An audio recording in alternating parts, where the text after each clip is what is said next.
Hello guys, in today's video I will be showing you how to fix Twitch login error problem. So the answer is easy, just go to the settings, then scroll down to the apps section, then go to the search and search Twitch, and then go to the storage, and here you will find this clear cache option. Click on it.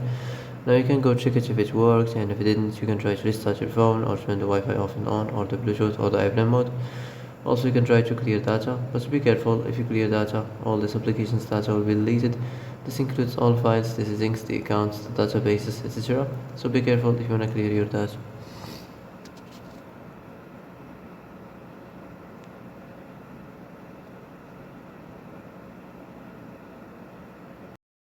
And that's it for today's video. I hope this is the answer you've been looking for.